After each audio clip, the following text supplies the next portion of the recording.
Muy bien, chicos, buenos días.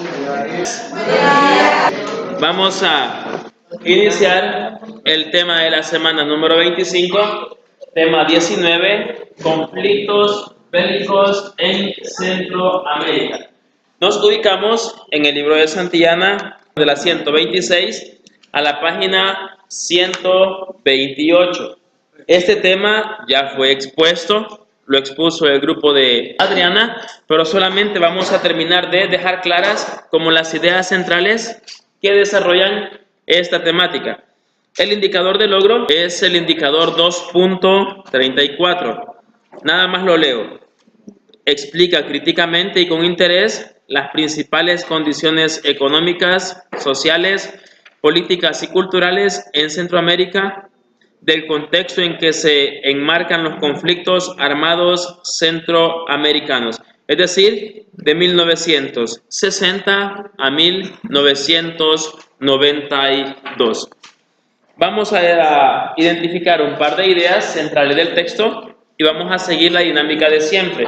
Vamos a hacer la lectura crítica y analítica y junto a la lectura crítica y analítica vamos a hacer, ¿verdad, Fátima?, la reconstrucción textual. Es decir, vamos a reconstruir el texto y de esa manera vamos a ir haciendo nuestro resumen grupal. Lo primero que debemos hacer al hablar de esta temática, como siempre, es ubicarnos en el momento histórico. Entonces, estamos hablando aproximadamente de la década de los años 1970. ¿Qué es lo que sucedió en esta década? Lo que sucede es que, primero, no encontramos ningún país centroamericano, a excepción de Costa Rica, la cual tenga gobiernos civiles. ¿Qué significa esto? A excepción de Costa Rica, en este momento histórico, todos los gobiernos de centroamericanos son dictaduras, son militares. Entonces, esto es lo primero que vamos a reconocer. Por consiguiente, si no había gobiernos civiles, tampoco se celebraban elecciones. Es decir, el pueblo no podía elegir a sus gobernantes.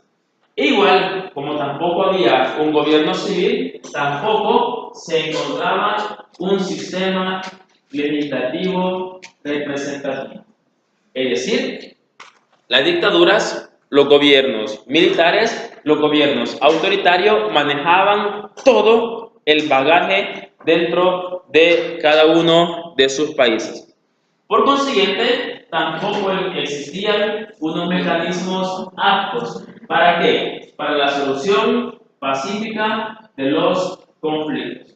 Entonces, todo podría decirse que se manejaba en torno al tema de las armas. No se tenían tampoco atributos que calificaran a las naciones como sociedades democráticas. Esto es muy importante que lo tomemos en cuenta. ¿Por qué? Porque los derechos humanos, la libertad de prensa, el poder electoral y básicamente todos aquellos derechos de las personas de cada uno de los países no se los reconocían.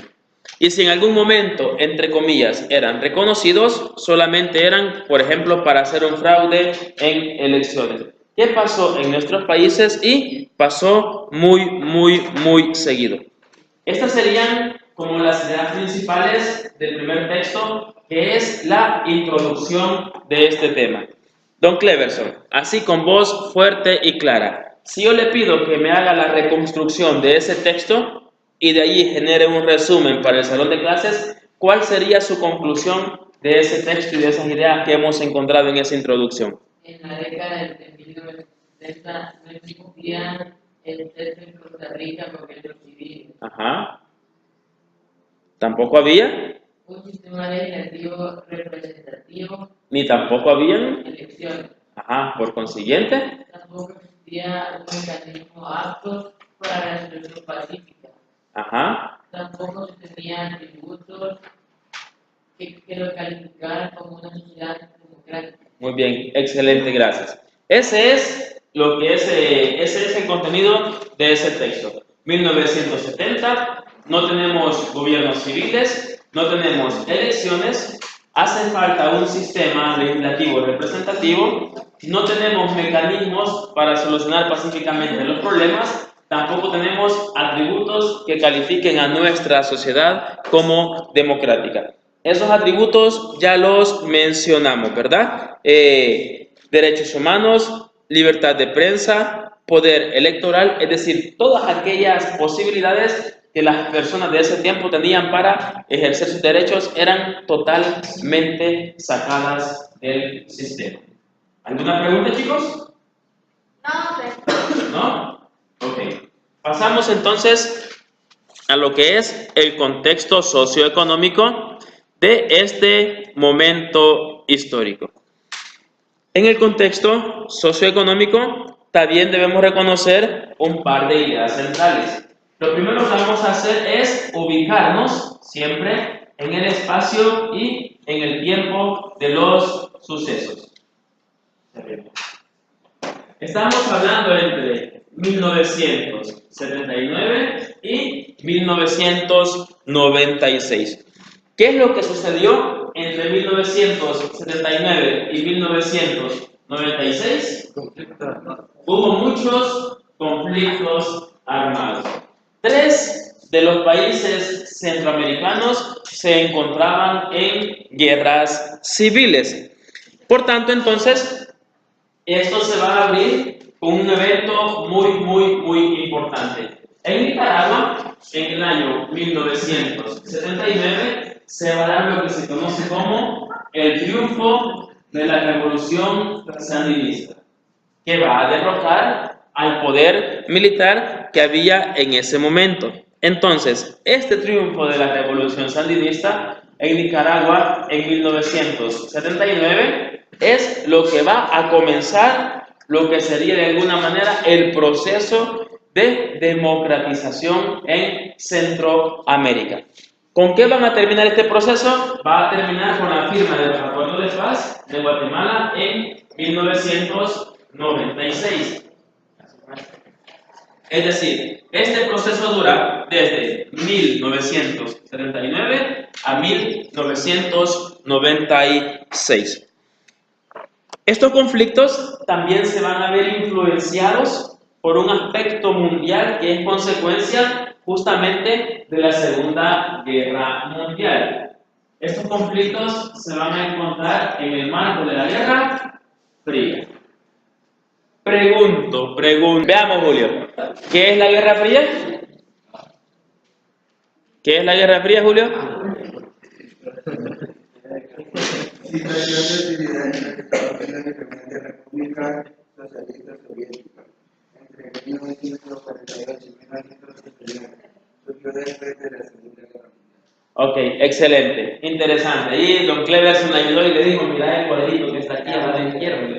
Ahí justamente está el concepto de lo que es la Guerra Fría.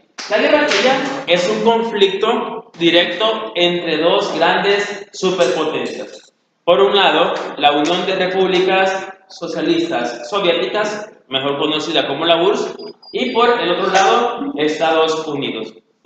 ¿Por qué se llama Guerra Fría? Primero, no hubo un enfrentamiento directo armado. Fue un enfrentamiento ideológico, sí existieron constantes amenazas de guerra, se amenazaban el uno al otro, y lo más importante, ambos bandos tenían armamento nuclear. Por eso es que ni uno ni otro se atrevieron a levantar fuego. ¿La Guerra Fría en qué consistió? La Guerra Fría consistió en que tanto Estados Unidos por un lado, como la URSS por el otro, querían ganar aliados que se les sumaran para buscar sus intereses. Es por esto que en la mayoría de guerras civiles, tanto la URSS como Estados Unidos tuvieron que ver. Por ejemplo, en la Guerra Civil de El Salvador, que fue de 1980 a 1992, Estados Unidos apoyó al gobierno, a los militares, dándole armamento, dándoles entrenamiento, dándoles helicópteros. Algunos dicen que eran de la guerra de Vietnam, pero les dieron helicópteros. Y la URSS, por medio de Cuba, apoyó a la guerrilla. De igual manera, dándole armas, dándole comida, dándole todo aquello que le pudo facilitar. Es por esto que internacionalmente la Guerra Fría influyó en los procesos bélicos centroamericanos. Es por esto que influyó. Y es por esto que podemos ubicar el conflicto bélico en Centroamérica dentro del ámbito de la Guerra Fría. Básicamente, entonces, podríamos decir que hubo una intervención tanto directa como indirecta de las dos superpotencias enfrentadas mundialmente, Estados Unidos y la Unión Soviética. En lo político, ¿quiénes fueron los tres países que estuvieron en guerras civiles en este momento histórico? Fueron El Salvador, Guatemala y Honduras. Los gobiernos que estos países tenían eran, primero, autoritarios y segundo, eran intolerantes. Es decir, no permitían que hubiese un grupo político de oposición. Esto es muy importante. ¿Por qué? Porque la oposición siempre fue reprimida y siempre fue rechazada. Luego, vamos a encontrarnos con que en Nicaragua la cuestión va a diferenciarse un poquito. ¿Por qué? En Nicaragua vamos a tener un gobierno que nace de una insurrección armada. Por tanto, este gobierno es producto ¿de qué? Este gobierno es producto de las aspiraciones populares de libertad frente al régimen de Somoza. Es decir, el pueblo se organiza, se enfrentan al régimen somocista, reclaman su libertad. Se enfrentan entonces dos facciones. Primero, las relacionadas con el grupo de poder económico y político tradicional, que eran apoyados por Estados Unidos, es decir, el gobierno, ¿verdad? Y segundo, el pueblo que se organiza para enfrentarse a ese régimen somocista. Hasta acá, señores. ¿Alguna pregunta? ¿Duda? ¿Me doy a entender? ¿Me doy a comprender? ¿Sí? Perfecto. Gabriel, si yo le pido que por favor nos haga la reconstrucción de ese texto y nos regale un resumen para la clase, ¿cuál podría ser su reconstrucción de esos primeros 4 párrafos? Entre 1979 y 1993 ocurrieron conflictos armados. Ajá. ¿Nacieron con? Nacieron con el triunfo de la Revolución Socialista en 1979 Ajá. y 1996. Ajá. ¿Cuáles cayeron los conflictos en el marco de la Guerra Fría? Ajá. Por la intervención directa o indirecta Ajá. de Estados Unidos y de la Unión Soviética. Excelente. El Salvador, Guatemala y Honduras es un gobierno autoritario y Intolerante. Intolerante. Las insurrecciones y insurrecciones armadas ¿Reclaman? libertad frente al régimen somocista. En Nicaragua. Ok, excelente. Básicamente, ¿verdad? Ese es el resumen. Gracias, Gabriela. Entre 1979 y 1996 nos encontramos con conflictos armados en la región centroamericana. Nacen con el triunfo de la Revolución Sandinista en 1979. Estos conflictos se encuentran directa o indirectamente relacionados con la Guerra Fría por la intervención tanto de Estados Unidos como de la Unión Soviética. En El Salvador, Guatemala y Honduras hay guerras civiles, pero también encontramos gobiernos autoritarios e intolerantes con la oposición. Y en el caso de Nicaragua hay una insurrección armada, la cual se encarga de derrocar al régimen somocista. ¿Estamos claros hasta ahí, jóvenes? Sí. Ok. Pasamos entonces al siguiente párrafo. Luego de que se da este evento en Nicaragua, pasaremos a Honduras. En Honduras hay un aspecto muy importante el cual debemos reconocer. En el caso de Honduras, entonces, lo primero que sucede es que se restaura un sistema bipartidista en 1980. ¿Qué significa esto de que se restaura un sistema bipartidista. Lo mismo que sucedió en El Salvador. Hay dos ejes políticos, uno de extrema izquierda y otro de extrema derecha, que comienzan a pelear políticamente e inician una carrera ideológica por el poder en el país. Estos dos ejes, tanto el de extrema derecha como el de extrema izquierda, son los que se van a enfrentar tanto que van a llegar a provocar, así como en El Salvador, también en Honduras, lo que es la guerra civil. Entonces, surge lo que es siempre, fíjense bien, el ejercicio de gobiernos autoritarios. Por consiguiente, si tenemos un gobierno autoritario, vamos a tener la cooperación de Estados Unidos. ¿En qué cooperó Estados Unidos? Cooperó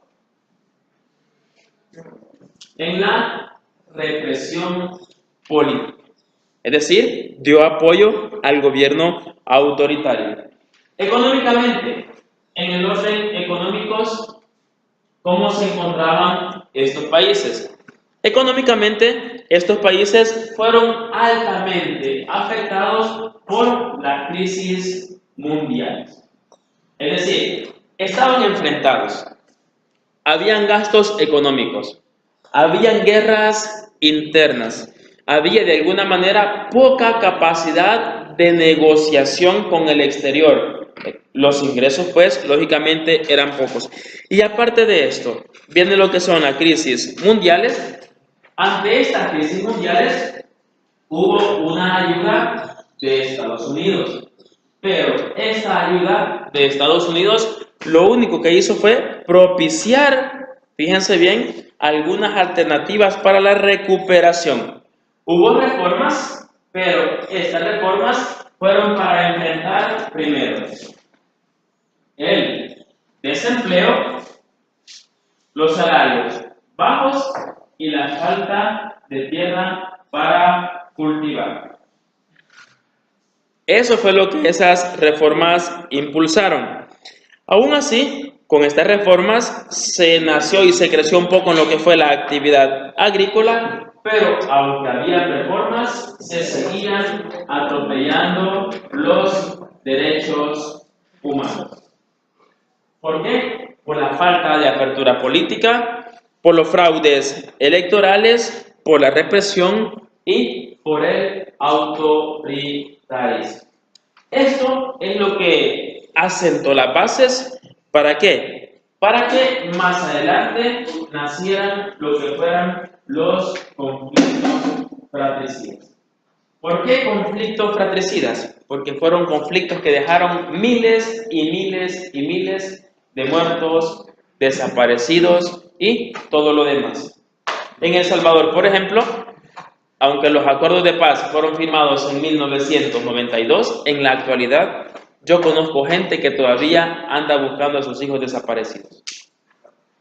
Ahora bien, muchas personas desaparecieron no porque fueran soldados o porque apoyaran a la guerrilla. Muchas personas desaparecieron simplemente porque alguien les dijo, miren, aquel es soldado, o simplemente porque alguien les dijo, miren, aquel es guerrillero. Entonces, el bando contrario vino, fue a su casa, lo sacó, se lo llevó y hasta hoy no han aparecido. Es decir, muchas personas que murieron y desaparecieron inocentemente. Algunos, por ejemplo, en el ámbito eclesial, simplemente murieron o desaparecieron por ser catequistas, ya sea de adultos, ya sea de niños. Otros desaparecieron simplemente porque pertenecían al coro parroquial. Otros desaparecieron simplemente porque iban en la calle y los encontraron con una Biblia en la mano. Todo lo que tenía que ver al ámbito religioso era tildado, fíjense bien, de comunista. Tenemos, ¿no?, el inicio justamente de la guerra en 1980, tema que se expuso ayer, con la muerte de Monseñor Óscar Arnulfo Romero. Antes de eso, también el asesinato del padre Rutilio el Grande y de muchas otras personas religiosas más. Todo esto, ¿por qué? Por una simple y sencilla razón. No había una apertura política. Y todo aquello que iba en contra de la doctrina partidista, entonces era considerado un peligro político. Había que eliminar. ¿Se entiende, chicos? ¿Se comprende? Eso pasó no solamente en El Salvador, pasó en toda Centroamérica. Hasta acá, ¿alguna pregunta? ¿Está todo claro? ¿Sí, jóvenes? Ok, pasamos a la página 127, por favor. Y en la página 127 nos ubicamos en el último párrafo. ¿Cómo es que se da el paso de la violencia política a la lucha armada? Hubo muchos intentos por democratizar los países. Es decir, la gente ya estaba cansada de los gobiernos militares. Estos intentos por democratizar los países fueron frustrados. ¿Por qué? Fraudes electorales. Estos fraudes electorales son los que se encargaron de impedir que los partidos de oposición al gobierno lograran llegar al poder, aun cuando la gente votaba por estos partidos de oposición. ¿Ustedes por casualidad alguna vez han visto la película de Monseñor Romero? Les aconsejo, veanla. En la película de Monseñor Romero hay una escena que se supone es en Aguilares, camino en Chalatenango, y es justamente el tiempo de votación. Entonces, los militares van, ponen piedras, ponen barriles y ponen todo en la calle, detienen a los buses de la gente que va a votar y no los dejan pasar. Llega Monseñor Romero y le dice a los militares que esta gente necesita y quiere ir a votar. Y el sargento comandante, no sé qué es, le responde: Monseñor, pero es muy peligroso. Dicen que hay francotiradores por ahí matando gente. Y Monseñor responde: nos vamos a arriesgar. Dejan el bus ahí, a medio camino, le quitan el carro a Monseñor Romero, lo dejan a medio camino, y cuando la gente se comienza a bajar del bus, todos los soldados agarran sus metralletas y comienzan a ametrallar el bus. Como queriendo decirles, si continúan de aquí para allá, ustedes solos son los responsables de su seguridad. Pues es justo lo que pasaba. Mediante los fraudes electorales, entonces no se permitía, o los partidos de gobierno no permitían que la oposición llegara al poder. Esto llegó a cansar a la gente. Y cuando la gente se cansó, reaccionó. Se comenzó a organizar y nacieron las organizaciones populares. ¿Por qué nacieron las organizaciones populares? Nacieron por el afán de defender los derechos de aquellos a los que no se les respetaban los derechos. En aquel momento los millonarios, la alta oligarquía, pues vivía muy bien. Tenían el ejército haciéndoles el favor y el ejército se quedaba con el vuelto. La oligarquía ordenaba algo y el ejército lo cumplía. Así de simple y de sencillo. A tal forma que ser pobre, ser indígena o ser campesino simplemente era sinónimo de comunismo, socialismo, marxismo. Y como el comunismo, el socialismo y el marxismo había que eliminarlo, entonces el campesino era eliminado. Es la historia de El Salvador y pues de Centroamérica completo. Muestra de esto, por ejemplo, es el genocidio. El ejército llegó y básicamente mató a toda la comunidad. ¿Pero cómo se llama el lugar? El Mozote, exactamente. Un ejemplo de eso es el genocidio del Mozote.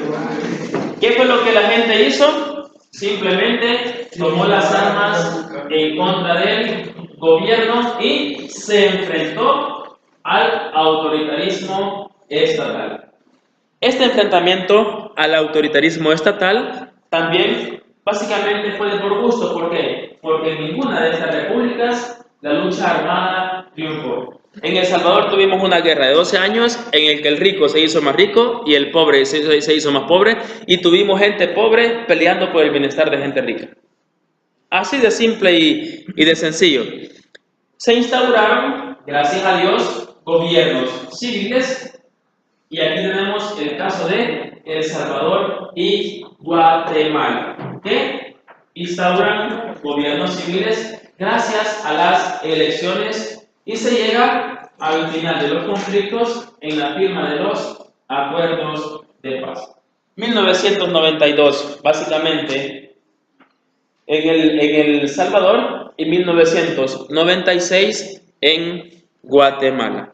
Hasta acá, jóvenes. ¿Alguna pregunta, duda o comentario? ¿Estamos claros? Muchas gracias por su atención.